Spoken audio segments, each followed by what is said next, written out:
Сәлем қыздар, бүгін видеода біз жүктілерге арналған, жүкті болуды планировать етіп жүрген және босанған жақында немесе емізетін аналарға арналған комплекс дәрумендер туралы айтамыз.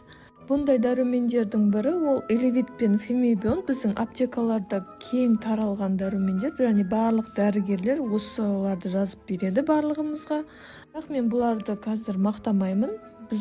Мен сізге керісінше iHerb-тан осы сияқты комплекстердің басқа альтернативасын алуды ұсынамын.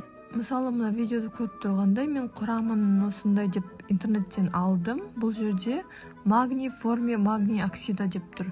Оксид деген ең нашар түрі магнийдің, ол асқазанға кері әсер етеді. Мен алдыңғы видеоларда айтып кеткенмін, магнийдің хелат түрін алыңыз деп. Сол хелат ең жақсы сіңімді және кері әсері өте аз. Магнийдің оксид түрлері ол организмге токсин болып та жиналуы мүмкін, немесе жаңағындай асқазаныңызды ауыртып, керісінше сіздің жағдайыңызды ушықтырады. Ал железінің фумарат деген түрі болса, оны көп жерде қолданбайды, себебі ол жүрек айну және бас айналу, асқазанның құрылыстарының ауруына да алып келуі мүмкін. Мына жерде Femibionның құрамын көрсетіп қойғанмын. Менің түсінігім бойынша Femibion ол В дәрумендерінің қоспасы, және де одан бөлек фолат бар, йод бар, железо, селен сияқты дәрумендер де бар екен құрамында. Бірақ олар қай форма екені көрсетілмеген еш жерде. Одан бөлек құрамында басқа да қажет емес қоспалардың көп екендігін байқадым. Бұндай қоспалар негізі асқазанды ауыртып, өзі онсыз да әлсіз организмге салмақ болуы мүмкін.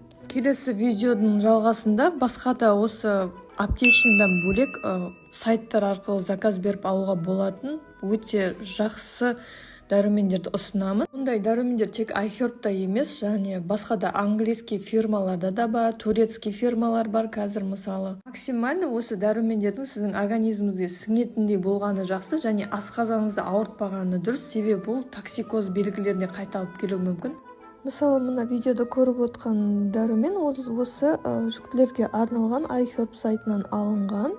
Міне көргеніңізде составында барлығы қай түрі екені жазылған.